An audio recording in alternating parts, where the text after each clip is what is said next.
नमस्कार। हर हर महादेव, जय भोलेनाथ। आप सभी का स्वागत है आपके खुद के YouTube चैनल पर जिसका नाम है चाचा के फैक्ट्स। मेरा नाम नितिन है।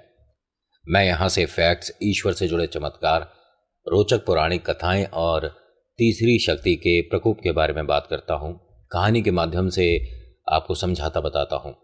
अगर आपके पास भी कोई कहानी है तो आप मुझे मैसेज कर सकते हो, फेसबुक, इंस्टा पर, व्हाट्सएप कर सकते हो। आप यहाँ कमेंट सेक्शन में भी बता सकते हो। और जो मैं आज आपको कहानी बताने वाला हूँ ये सुमन और सौरभ का नेक्स्ट और लास्ट पार्ट है। अगर आपने इससे पहले नहीं सुना है तो मैं लिंक डिस्क्रिप्शन में दे रहा हूँ, एक बार उसे सुन लीजिएगा, तभी आपको समझ आएगा कि हम कहानी में यहाँ तक कैसे आए हैं। कहानी शुरू करने से पहले एक छोटी सी रिक्वेस्ट है कि अगर आपके मन में ये डाउट है कि ये कहानियाँ सच हैं, ये झूठ हैं, ऐसा होता है नहीं होता, ईश्वर मदद करते हैं, चमत्कार होते हैं, भूत होते हैं नहीं होते हैं, तो कहानी को कहानी मानकर सुनिए, ठीक है। और इससे साफ स्पष्ट शब्दों में नहीं बोलूँगा कि कहानी को एक कहानी ही मानकर सुनिए, क्योंकि किसी का सच किसी के लिए झूठ है, ऐसे ही किसी का झूठ किसी के लिए सच हो सकता है। अभी फ़िलहाल चैनल का इंट्रो, फिर उसके बाद आकर शुरू करता हूँ। जय भोलेनाथ।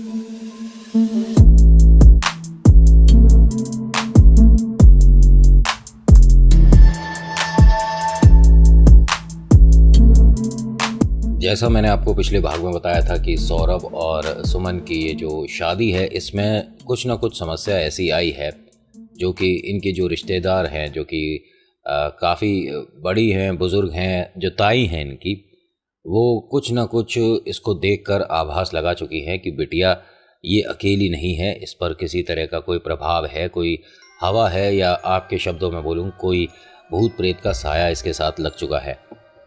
अब समस्या ये भी है, देखिए मैंने जैसे आपको बताया कि मेहंदी की जो खुशबू है इन्हें थोड़ा सा अपनी तरफ खींचने पर मजबूर कर देती है। और वो सिर्फ मेहंदी की खुशबू नहीं, वो इत्र भी हो सकता है, डिओड्रेंट हो सकता है, कुछ अलग सी महक हो सकती है। और इन शक्तियों को आप और हम कभी समझ नहीं पाएंगे। इनके होने से घर में कभी कभी आपको एक अच्छी सी महक आ सकती है, खुशबू आ सकती है, जिसकी तरफ आप खिंचे चले जाओगे, या आपको दुर्गंध आएगी, बहुत ज़्यादा बदबू आएगी, जिसकी वजह से आप उस जगह आना पसंद नहीं करोगे। हर तरह का कुछ ना कुछ इनका हिसाब है जिसे समझना बहुत मुश्किल है। इसी वजह से साइंटिस्ट लोग जो हैं अभी तक रिसर्च ही कर रहे हैं, किसी नतीजे पर पहुँचे नहीं हैं। लेकिन ये लोग पहुँच चुके हैं शादी के मंडप तक।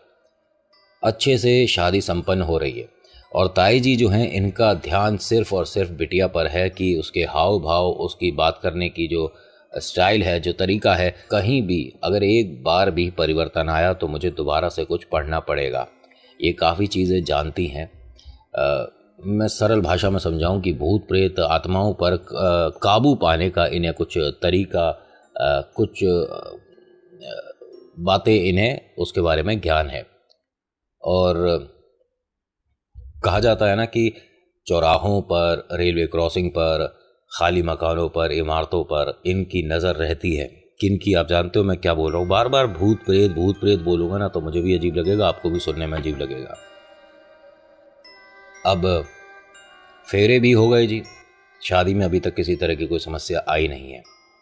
अभी फ़िलहाल एक आपस में बस हल्का सा मस्ती मजाक चल रहा है, गेट टुगेदर छोटी सी एक अलग सी हो रही है दोनों परिवारों के बीच में। रिश्तेदार तो अब देखिए सिर्फ गिने चुने रह गए हैं, बाकी सभी लोग जा चुके हैं। ऐसे में इनकी जो ताई जी हैं उन्होंने इनकी मम्मी को बुलाया और कहा कि बिटिया से एक बार तू दोबारा पूछ कि जब ये लोग आए हैं तो रास्ते में क्या इन्होंने कुछ अजीब खाया जो हमें नहीं बता रहे, या कहीं ऐसी जगह होकर आए हैं जो कि ये छुपा रहे हैं।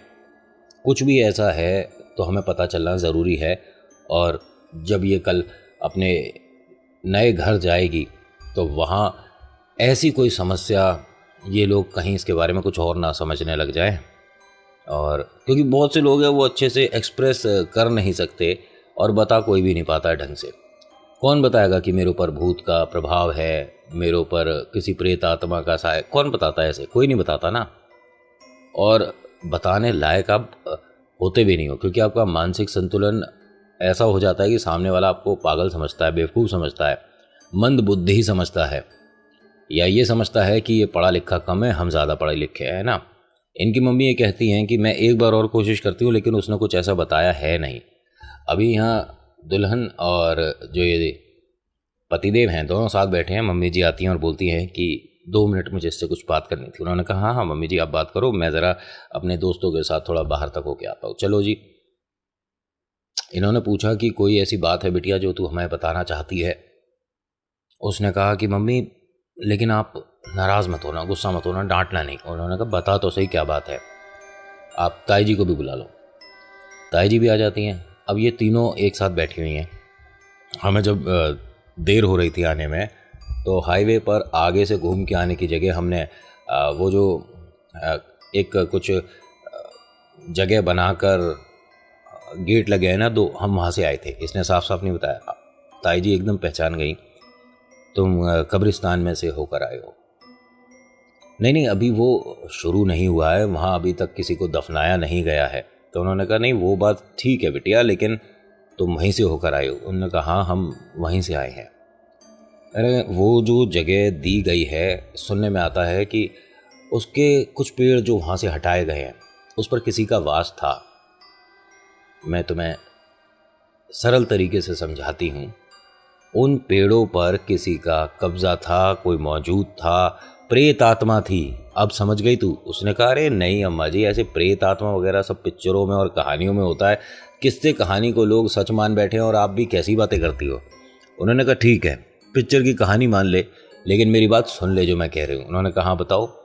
ये जो पेड़ हटाए गए हैं रास्ता बनाने के लिए, उनमें से कुछ पेड़ों पर वास था जिसकी वजह से उसको अभी तक शुरू नहीं किया गया है। लोगों ने वहाँ कुछ आवाज़ें महसूस करी हैं, सुनी हैं, हलचल सुनी है, और साथ ही साथ वो जो वहाँ रात में चौकीदार बैठता है, क्यों 3 दिन 4 दिन में 5 दिन में बदल जाता है, क्यों? क्योंकि वो वहाँ रात भर रुक नहीं सकते। और जिससे तुम मिल के आए हो ना, ये भी 2-3 दिन में बदल जाएगा। पैरों के नीचे से ज़मीन निकल जाती है जब इनके हम अनुभव सुनते हैं।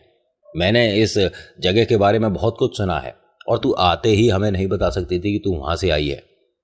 इसने कहा कि मैंने अब तो बता दिया ताई जी, अब तो आप बताइए कि क्या कोई समस्या है मेरे साथ। अब ये बात कर रहे हैं, करते करते इसके चेहरे पर थोड़ा बहुत बदलाव सा इन्हें दिखने लग गया। यानी कि वो आने की पूरी कोशिश कर रहा है, लेकिन ताई जी ने जिस तरह से बांधा हुआ है वो नहीं आ पा रहा। ताई जी ने इनसे कहा, इनकी मम्मी जी से, कि हो सके ना तो इनसे कहिए कि बिटिया को क्या हम 2-3 दिन अपने घर रख सकते हैं। कि कैसी बातें कर रही हो, शादी हो गई है, बाहर गाड़ी खड़ी है, सब लोग जाने के लिए तैयार हैं, आप कैसी बातें कर रही हो। 100 तरह के लोग, 100 तरह की बातें बन जाएंगी।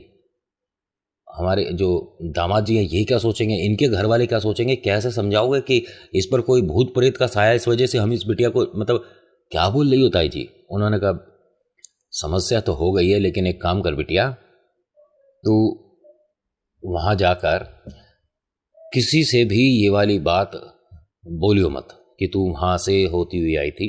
कुछ भी हो जाए तुझे बताना नहीं है। उसने कहा ठीक है मैं नहीं बोलूँगी, लेकिन हाँ सिर बहुत भारी हो रहा है मेरा, मतलब पता नहीं, ऐसा लग रहा है कि सुबह से ही सिर। कह रहे हाँ लगेगा, और ना जाने बिटिया भी और क्या लगेगा। तभी इसको पैर में दर्द होने लग गया। कह रही मेरे पैर में क्या हुआ था। उन्होंने कहा वो मुड़ गया था, बहुत समझ की हड्डी नहीं टूटी है, लेकिन काफ़ी दर्द होगा।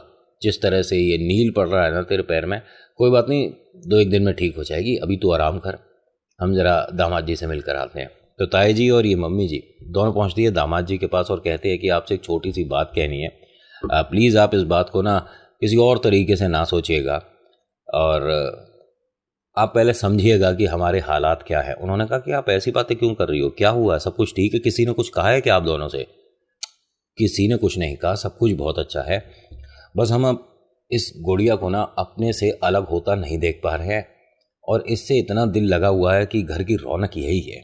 उसने कहा अरे आप निश्चिंत रहिए, जितनी खुशी यहाँ थी उतनी खुश वहाँ भी रहेगी, और हम दोनों पति पत्नी कम, दोस्त ज़्यादा हैं, उल्टा ये मान सम्मान ज़्यादा ही पाएगी मेरे घर में, ठीक है।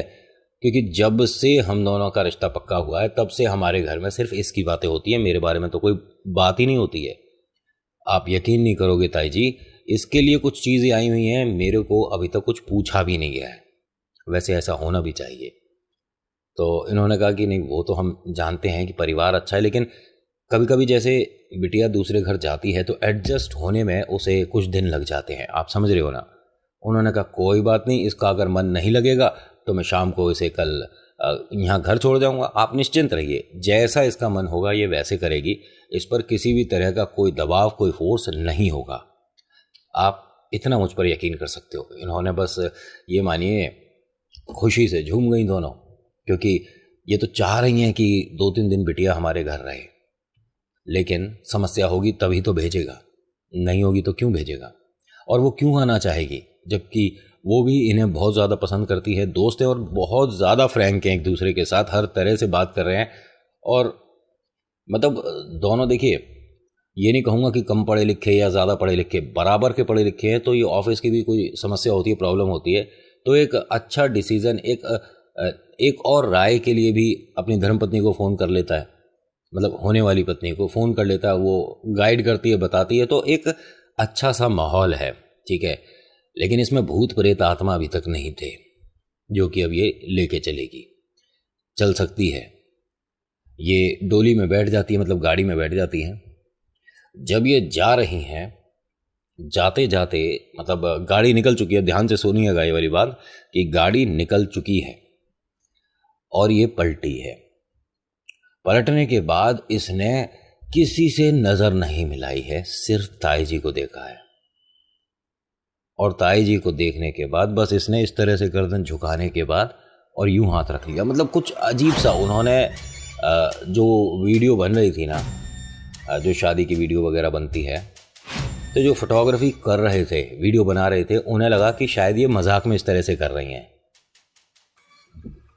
अब ये वाली वीडियो उनके पास भी पहुंच ही जाएगी जिन्होंने इस शादी की फोटोग्राफी करी थी ना, तब उन्हें पता पड़ेगा कि वो क्या देख रहे थे, या वो मजाक था या क्या सच में था। अब ये अपने घर पहुंची है और इसके साथ कोई और भी है। पतिदेव के बारे में बात नहीं कर रहा हूँ, जो हावी है वो छूट चुका है, वो साथ आया है। और आने की वजह से ये मानो कि वो भी थक गया है, उसे भी थोड़े आराम की ज़रूरत है। ध्यान से सुनते रहना अब यहाँ से कहानी। जैसे ही घर में प्रवेश होता है, चावल का कलश गिरता है, पहला कदम रखते के साथ ही इस घर में ये बेहोश हो गई। अब आपके मन में ये बात आ रही होगी, क्या इस घर में हनुमान जी की पूजा होती है, बजरंगबली का पाठ होता है, इसी वजह से वो शक्ति? ना ना ना ना, ये कुछ और ही खेल होने वाला है। ये नहीं कहूँगा कि ये जो भूत है इसको सुनाई नहीं देता या इसकी सुनने की शक्ति कम है, सब सुनाई देता है। जब हटना होता है ये हट भी जाता है। ये जिद्दी नहीं है, लेकिन जिद पर आने वाला है। अब जैसे ही ये बेहोश होती हैं, इनको उठाते हैं 2-3 लोग और इनके रूम में, जो इनका कमरा है, वहाँ तक लेकर जाते हैं कि बिटिया थक गई है। और हो जाता है, ये आम है, मतलब कि इस तरह से भाई, एक तो माता पिता से अलग होने का दुख है, मतलब सिर्फ आपको माता पिता के आंखों से आंसू बता सकते हैं इस चीज़ का दर्द, या इस चीज़ को कैसे महसूस किया जा सकता है। मैं यहाँ से बोलकर बताने लायक हूँ ही नहीं। इनके पतिदेव आते हैं, इनके पास खड़े हैं, सासू माँ और घर के काफ़ी लोग इनके पास हैं। इन पर पानी की कुछ छींटें डाली जाती हैं, एकदम ये होश में आती हैं और सब लोग कहते हैं कि ठीक हो तुम? बिल्कुल, हाँ हाँ मैं बिल्कुल ठीक हूँ। बहुत अजीब लग रहा है, मैं आते ही एकदम से मतलब बेहोश कैसे हो गई। I am really very sorry mummy ji, मुझे बड़ा अजीब लग रहा है। कह रहे कोई बात नहीं बिटिया, तू तो सिर्फ बेहोश हुई है।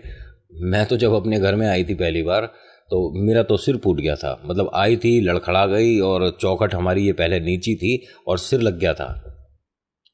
सब लोग हंसने लगे। उन्होंने कहा सच में? अरे मजाक कर रही हूँ। अभी यहाँ बात नॉर्मल है, सब कुछ एकदम ठीक है। बिटिया से सब लोग हालचाल पूछ रहे हैं, जो लोग वहाँ नहीं आ पाए, क्योंकि आपने भी सुना होगा कि लड़के वालों की तरफ से हर कोई शादी में नहीं जा सकता, कुछ बाउंडेशंस हैं। हाँ, आज की डेट में कोई कुछ नहीं मानता, कलश रखना भी कोई ज़रूरी नहीं समझता, या चावलों के बर्तन को गिरा कर अंदर अरे सब बेकार की बातें हैं, फालतू की चीज़ें हैं ना। क्योंकि आज की डेट में हम मॉडर्न हो चुके हैं, तो इन बातों का कोई मतलब बनता है नहीं। और मॉडर्न इतने हो चुके हैं कि भूत प्रेत के अस्तित्व पर भी सवाल उठा देते हैं। और इतने मॉडर्न हो चुके हैं कि भगवान को हम भगवान नहीं मानते, कि जो कर रहे हैं हम कर रहे हैं, हमारे अलावा कोई नहीं कर रहा है। भगवान नाम का कुछ होता ही नहीं है। ऐसे लोग भी ज्ञानी विद्वान मेरी वीडियो के नीचे कमेंट में अपना ज्ञान परोस रहे हैं। मैं उन सभी से एक बात बोलूँगा कि आप उल्टा सीधा लिखने से पहले ये सोच लेना कि तुम्हारे कमेंट की कोई वैल्यू नहीं है। मैं यहाँ से उन्हें बोल कर बताऊँगा नहीं आपके नाम को तो पब्लिसिटी हुई नहीं।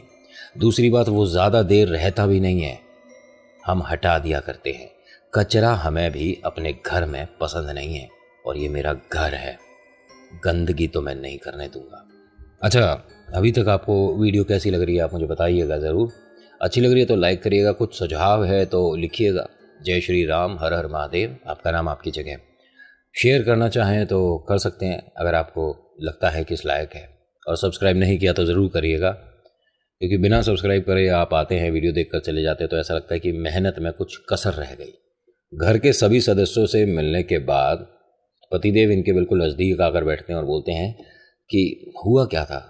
ऐसा तो नहीं कि तुझे भूख लग रही है, खाना वगैरह कुछ खाएगी, क्योंकि खाली पेट है, तूने उस टाइम भी कुछ ढंग से खाया नहीं था। उसने कहा एक काम करो, कुछ खाने को सच में भूख लगी। कह रहे कि एक काम कर, तू खा ले, मैं तेरे लिए जूस और बनवाता हूँ। अब जी इन्होंने थोड़ा सा नाश्ता करा है, जूस पिया है और फिर थक बहुत रही हैं, पतिदेव भी बहुत थक रहे हैं, घर का हर कोई सदस्य थक रहा है। तो अब भैया जिसको जहाँ जगह मिली है वो घोड़े बेच के सो गया है। काफ़ी देर बाद, 3-4 घंटे बाद आँख खुलती है इनकी। ये जो धर्मपत्नी है, देखते हैं कि पतिदेव अपना लैपटॉप पर काम करते करते ही सो गए हैं। मतलब टेबल पर ही उन्होंने इस तरह से सिर रखा हुआ और सो गए। अब ये गई, नहा के आती हैं, फ्रेश वगैरह होती हैं, सभी से मिलती हैं और सभी लोग ये मानिए हर बात इनकी जानना चाहते हैं। हॉबी क्या है, आपको कौन सा सिंगर पसंद है, खाने में क्या पसंद है, और आपकी फेवरेट ड्रेस कौन सी है, कलर कौन सा। मतलब हर कोई भाभी को अच्छे से जानना चाह रहा है। छोटे छोटे इतने प्यारे प्यारे से बच्चे भी हैं घर में। उनको ये मानिए कि अपनी सेना में एक ऐसा सेनापति मिल गया जो कि सारी फरमाइशें इनकी पूरी करवा देगा। तीनों ने अपनी अपनी बातें बता दी है। भाभी बहुत खुश है कि पहले दिन इतना मान सम्मान, प्यार, अपनापन मिल रहा है। रात होती है, सभी लोग खाना खाकर आराम से सो जाते हैं। तो ये जो पति पत्नी हैं ये अभी बाहर घूम रहे हैं। इसको कुछ भारीपन सा लगना शुरू हो चुका है। अपने पतिदेव से कहती है कि आप चलो, मैं इस ग्राउंड का एक और चक्कर लगा कर आऊँगी। उसने कहा मैं थक रहा हूँ, मैं जाकर सोता हूँ, तुम टाइम से आ जाना। उसने कहा ठीक है, कोई बात नहीं। अब ये चला गया है और ये उस ग्राउंड के चक्कर लगाने के लिए रुक गई हैं। इन्होंने तो ये कहा था कि अब ये चक्कर लगा कर आएंगी थोड़ा सा ग्राउंड का, ठीक है। लेकिन होता क्या है, जैसे पतिदेव घर में पहुँचे हैं उनके 2-4-5 मिनट बाद ये भी आ गई। अरे तुम क्यों आ गई, क्या हुआ? अब मन नहीं था ग्राउंड का चक्कर? कह रहे अरे ना, मैं अकेले ऐसे अच्छा नहीं लगता, मैं आ गई। उन्होंने कहा कोई बात नहीं। अब ये दोनों हंसी मजाक कर रहे थे, तभी इनको हल्का सा फिर से चक्कर सा आया और ये घबरा गई, परेशान हो गई कि ये हो क्या रहा है मेरे साथ। जो पतिदेव है इन्होंने इनको थोड़ा पानी वगैरह दिया और फिर कहते हैं कि अगर कोई ऐसी बात है जो कि तुम दिल पर लेकर चल रही हो मुझे बता दो, कोई भी, ठीक है। और होता है कभी कभी आपके मन की कोई बात है, आपको किसी को कहनी है, नहीं बता पाते ना, तो बेचैनी सी रहती है। इनके साथ कुछ ऐसा ही हो रहा है। उसने कहा मैं बताना चाहती हूँ लेकिन इस बात का कोई मतलब बनेगा नहीं, इसलिए मैं अभी बता नहीं रही, जब वक्त आएगा मैं बताऊँगी ज़रूर। अब यहाँ ये बोल कर इन्होंने पति को भी थोड़ा सा विचलित कर दिया, थोड़ा टेंशन में ले आई कि ऐसी कौन सी बात है भाई, क्या है। अब ये बार बार पूछे जा रहे हैं तो इन्होंने वो बात बता दी। वो भाई बहुत देर तक हंसा कि अरे रे, तुम इतनी पढ़ी लिखी होने के बाद ये भूत प्रेत पर यकीन करती हो? तुम्हें लगता है ये सब होते हैं? उसने कहा नहीं, मैं नहीं मानती, लेकिन हमारी ताई जी मानती हैं। ओहो, तुम इस वजह से परेशान हो रही थी? अरे कभी भूत आ जाए ना तो उसे मेरे सामने भेजना, मैं बताता हूं उसे। इन्होंने कहा बता बता, सामने ही हूं, बता। अब ये हंसने लगा। अरे मैं तुमसे, तुम मजाक मत करो मेरे साथ, ठीक है। मैंने तुमसे कहा कि कभी भी तुम्हारे को मिल जाए ना भूत तो उसे मेरे सामने ले आना। मैं सच में उसको मैं उसे छोड़ूंगा ही नहीं। अच्छा तो हमें पकड़ सकता है, तो जानता है मुझे। जब इन्होंने ऐसे बात करना शुरू करा तो पतिदेव इनको ध्यान से देखने लगे और बोलते हैं कि एक मिनट, तुम ये आवाज़ किस तरह से भारी कर रही हो? मिमिक्री, अच्छा, भूत की बात करके मुझे डरा रही है। क्या नाम है तेरा? भूत भाई साहब, क्या नाम है तेरा? उसने कोई नाम बताया। वास्तव में, अच्छा, कहां से आया है? और वो देखो जवाब दे रहा है। उसने उस जगह का नाम बताया, समझ रहे हो, जहां वो कब्रिस्तान जगह अलॉट हुई है। ओहो, तो अब यहाँ कैसे? सौरभ और सुमन की जिंदगी में इस भूत का क्या काम? अब उसने यहाँ कोई जवाब नहीं दिया, ये हंसने लगा। और सुमन को इस तरह से उन्होंने कंधे पे एक टपरी दी और कहा कि भाई अरे बस हो गया, एक काम कर, चाय पिएगी मैं या कॉफ़ी बना लाऊं? उसका इस तरह से करना ना, ये मानो कि ये वापस से सुमन ही है अभी। क्या, फिर से मेरा सिर दुख रहा है, कॉफ़ी कॉफ़ी। कह रहे ये ना ड्रामे बंद कर दे तू, मेरे सामने तो कर दिया, अगर घर में किसी के सामने करेंगे ना सच में मान जाएंगे कि तू भूत प्रेत है कुछ। मैं क्या कर रही हूँ? मैंने क्या किया था? कुछ नहीं किया था, जो कर रहा था मैं कर रहा था। मेरे ऊपर अभी भूत आ गया था और फिर तू मेरे साथ बात कर रही थी, तू भूल गई? अब वो हंसने लगी। क्या तुम बेवकूफ़ों वाली बात कर रहे हो? नहीं नहीं, सच में मेरे अंदर भूत आ गया था। तू बैठ, मैं कॉफ़ी लेकर आता हूँ। अब ये गया है कॉफ़ी बना रहा है, तो मम्मी पापा ने पूछा, अरे भाई साहब, बहू रानी की सेवा चल रही है? तो हंसने लगा। अरे आपको भी पीनी है तो बोल दो ना, ये ताने क्यों मार रहे हो? तो पापा ने कहा कि हंस के कि हाँ तू हमारी भी कॉफ़ी बना दे। कॉफ़ी बना रहा है उन्हें? हाँ कॉफ़ी बना रहे हैं। अब कॉफ़ी बनाते बनाते किचन में से इसने पूछा कि पापा आपको क्या लगता है कि आज की डेट में भी भूत प्रेत होते हैं? तभी मम्मी आ जाती है किचन तक। ये कैसा सवाल है, क्या फालतू की बात कर रहा है? उसका नहीं नहीं, अरे मुझे भी पता है फालतू की है, लेकिन मम्मी क्या भूत प्रेत आत्माएं चुड़ैल या छलावा इस तरह का कुछ होता है क्या? उन्होंने कहा होता है। अब इसे थोड़ा डर लगा, जैसे उन्होंने कहा होता है, और ये ना हंस हंस के दांत दिखा दिखा कर बात करने वाली बात नहीं है। इनका रिस्पेक्ट, इनका सम्मान करो, क्योंकि ये कभी भी जानबूझ के किसी की जिंदगी में दखलंदाजी नहीं देते। इनका एक मतलब जिसे कहते हैं ना, इनका एक अलग ही जोन है। आप एक अलग जोन में चल रहे हो। दोनों के बीच ये जो बारीक सी लाइन है, बारीक सी एक मतलब बाउंड्री है, उसे ना वो पार करते ना हम। लेकिन बहुत सारे लोग जानबूझकर उस तरफ जाकर इन्हें साथ ले आते हैं। गलती इनकी कभी नहीं होती, आप ही इन्हें परेशान करते हो, ये कभी किसी को परेशान नहीं करते। इसने कॉफ़ी बनाई, सभी के पास कॉफ़ी पहुंचाई और अपनी धर्मपत्नी के पास पहुंचने के बाद बोलता है कि तुम्हें वास्तव नहीं पता कि अभी तुमने क्या कर रही थी, क्या बोल रही थी? उसने कहा मैंने ना तो कुछ किया ना बोली, आपके मन में ही अजीब सी बात है, कुछ है आप मुझे बता नहीं रहे। उसने कहा मेरे को समझ नहीं आ रहा कि मैं तुम्हें बताऊं तो कैसे बताऊं। खैर कोई बात नहीं, सुबह बात करेंगे।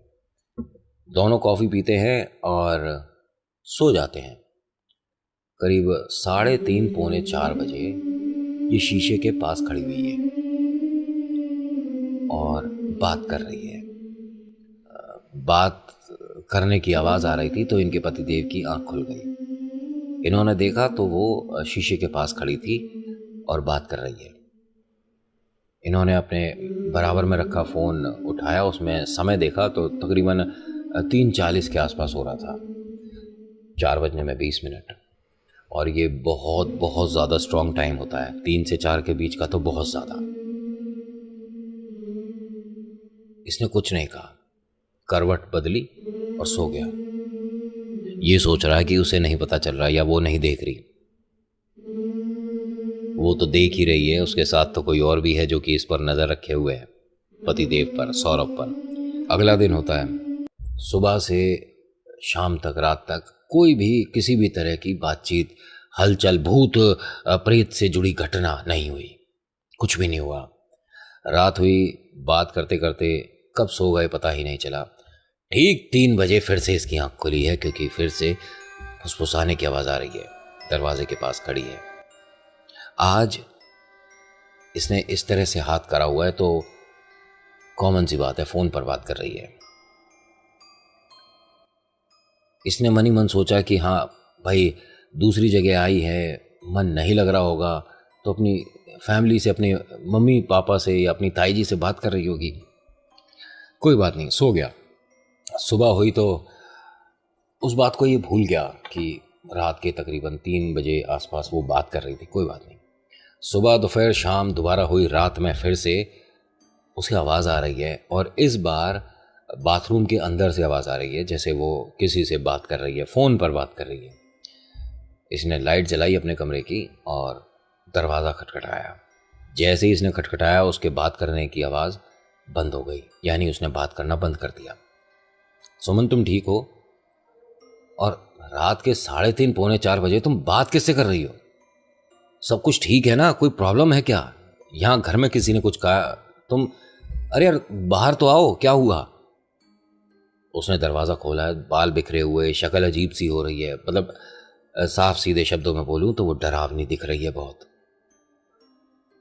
और चेहरे पर मतलब जो उसने, मतलब चेहरे पर ये मानिए कि काजल को इस तरह से हाथ में लेकर ऐसे ऐसे लगा रखा है, जैसे काजल लगाने का, आईलाइनर लगाने का, मैं ठीक बोल रहा हूँ पता नहीं मुझे, एक तरीका होता है, एक हुनर होता है। काजल हर किसी से कभी कभी लग भी नहीं पाता है, ठीक है।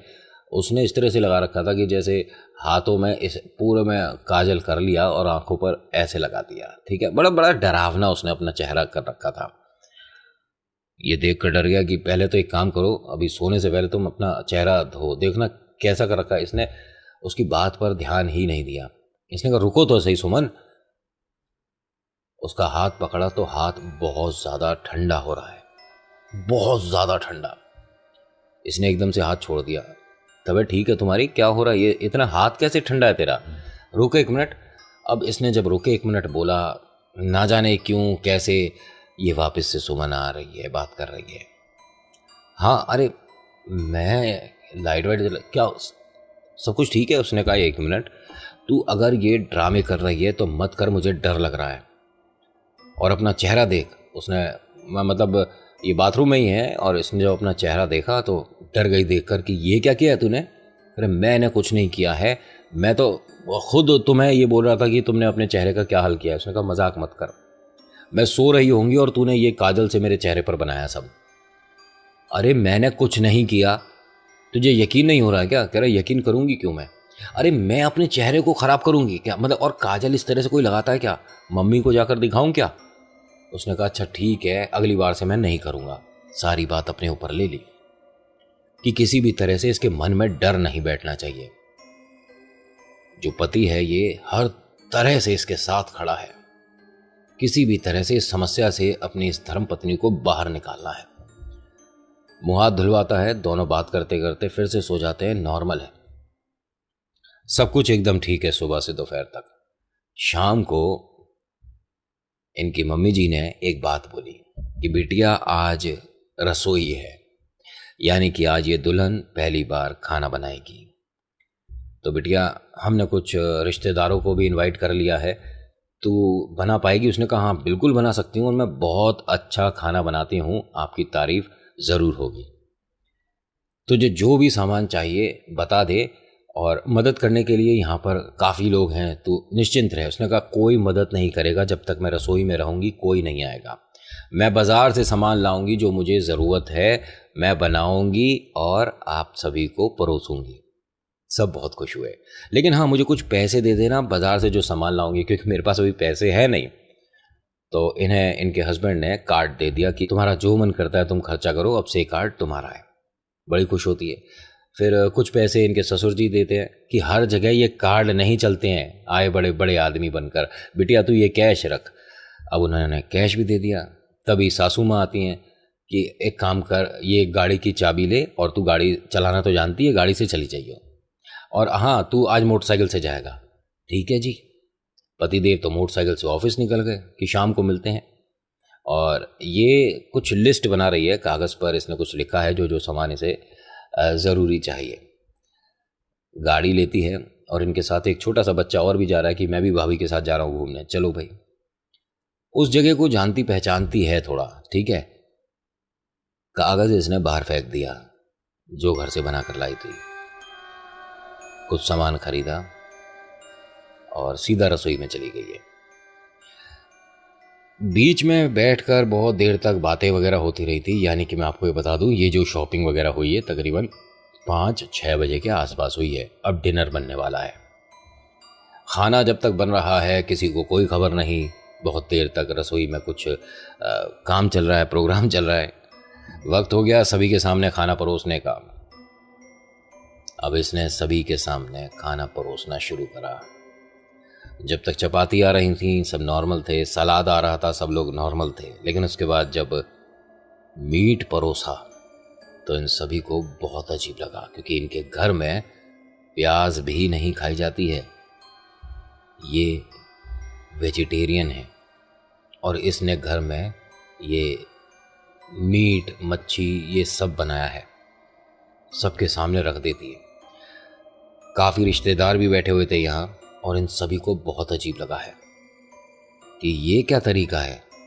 पतिदेव एकदम से खड़े हो जाते हैं और कहते हैं कि 1 मिनट, ये क्या कर रही है तू, और ये कहाँ से लाई है। उसने कहा मैंने बनाया है और ये बहुत ज़्यादा स्वाद है। उसने एक पीस उठाया नॉनवेज का और उसे सबके सामने कच्चा खाना शुरू कर दिया। मतलब वैसे ही उठाकर खाना शुरू कर दिया।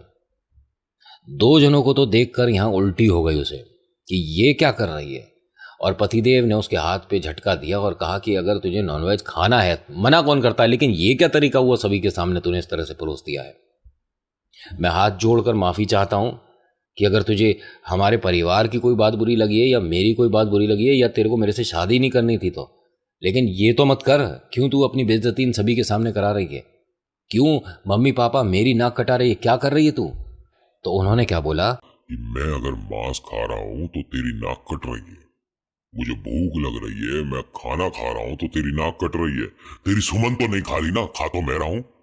सौरभ ने ये बात जब सुनी है उसने ये मानिए सभी को उस बात तक आने से पहले कि लोग समझ पाते कि इसने क्या बोला, उसका हाथ पकड़ा और सीधा अपने कमरे में ले गया। इस वक्त भी इसका हाथ बहुत ज्यादा ठंडा है और उसे शीशे के सामने खड़ा करा हुआ है। मतलब बात करने के लिए कमरे में लेकर आया है और ये तुक्के में शीशे के सामने है। क्या बोल रही थी तू वहां? क्या खा रहा हूं बोल रही है कि किस तरह से बात कर रही है तू? सुमन तो नहीं खा रही थी, मैं खा रहा था। क्या समस्या है? भूखा हूं, खाऊंगा, अभी और खाऊंगा। तो इन्होंने कहा कि तू यहीं बैठ, मैं लेके आता हूं। वहां सब लोग आपस में बातें कर रहे हैं और गलत हुआ, जो भी हुआ गलत हुआ। ये कुछ प्लेट वगैरह लेकर गया, उनके सामने रखा, अपनी धर्मपत्नी के सामने। ये दोनों हाथ से खा रही है, ठीक है।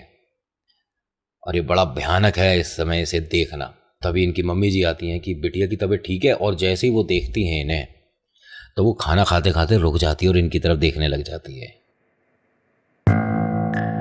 खाने देगी? उन्होंने जब ये बोला ना, इनकी धर्मपत्नी ने, अम्मा जी को 100% यकीन हो गया कि ये कोई समस्या है। तुरंत बिटिया के घर फोन करा और इस फोन का इंतजार 2 लोग बहुत कर रहे थे, माँ और ताई जी। ताई जी इनके घर पर ही हैं। माँ ने ही फोन उठाया और तुरंत उन्होंने उस बात को हाँ कर दिया कि बिटिया के साथ कोई समस्या है। हम आपको बताना चाहते थे लेकिन कैसे बताएं, आप लोग मानोगे नहीं मानोगे, हमें ये नहीं समझ आ रहा था। उन्होंने कहा मानते हैं और हम बिटिया को इस हाल में ऐसा नहीं कि आपके पास भेज दें, ठीक है, हम ठीक करेंगे, हम देखेंगे हमारी बिटिया पर ये किस तरह की कौन सी समस्या है। आप परेशान ना होइए। हाँ, आप हमारे साथ मदद कर सकती हैं तो आप आ सकती हो, यहाँ रुक सकती हो। हमने बस आपको बताया है कि इस तरह की कोई समस्या है, आपको पता है या नहीं। अब ये ताई और माँ दोनों के मन में एक सुकून है कि माँ मदद करने के लिए इनकी एक और माँ है। बिटिया को उसी कमरे में बंद किया गया है। इनके घर के जो बहुत बहुत पहले से पंडित जी आते हैं उनसे बात करी गई है। उन्होंने कुछ कड़े दिए हैं पहनने के लिए, और ये मतलब जैसे कि पढ़ कर देते हैं, ऐसे कुछ कड़े दिए हैं बिटिया को पहनाने के लिए। वो कड़े पहनाए गए हैं और एक कोई धागा है जो कि इनके पैरों में बांधा गया है। उसके बाद ये मानिए कि जब जब इन पर वो आ रहा है, ठीक है, तब तब ये उन कड़ों को बजाने लग जाती है। तो इससे पता पड़ रहा है इन्हें कि कोई समस्या इसके साथ हो रही है या वो हावी हो रहा है। तभी ये घर में हनुमान चालीसा का पाठ शुरू करते हैं। बिटिया नॉर्मल होने लग जाती है और ये 3 दिन लगातार चला है। ये वो दिन है जिसमें इन 3 दिन में ये बिटिया मंदिर नहीं जा सकती है। आप समझ रहे हैं, ठीक है। जितनी भी मेरी माताएं बहनें हैं, सम्मान है आपको, क्योंकि आप बहुत कुछ सहन करती हो। ये 4था दिन है। ये मेहंदीपुर बालाजी नहीं गए हैं, अपने घर के ही पास वाले हनुमान मंदिर पर ले जाकर बिटिया को बैठा दिया और वहां पंडित जी को सब बताया है। उन्होंने कहा बिटिया साथ तो आई होगी लेकिन यहां से वो बाहर नहीं जाएगा, ठीक है। और तू बिटिया बिल्कुल निश्चिंत हो जा। और सिर्फ 10 मिनट के अंदर वो वापस से सुमन बन गई है। मतलब ऐसा नहीं कि उस पर कोई खाल किसी तरह की चिपक गई थी या कोई भूत दिख रहा था, ऐसा कुछ नहीं था। नॉर्मल का मतलब आपके हमारे जैसे नॉर्मल हो गई है सिर्फ 10 मिनट के अंदर। और फिर उसके बाद ये अपने घर आ जाती है और सब कुछ ठीक हो जाता है। आप यकीन करो ना करो कोई फर्क नहीं पड़ेगा, लेकिन अपने ईश्वर पर, भगवान पर यकीन करो। 100% चमत्कार होते हैं। वो हमेशा आपकी मदद के लिए हमेशा तैयार रहते हैं। So thank you so much for watching. मेरा नाम नितिन है। मुलाकात करूंगा आपसे एक अगली वीडियो में। हर हर महादेव। जय भोलेनाथ। धन्यवाद।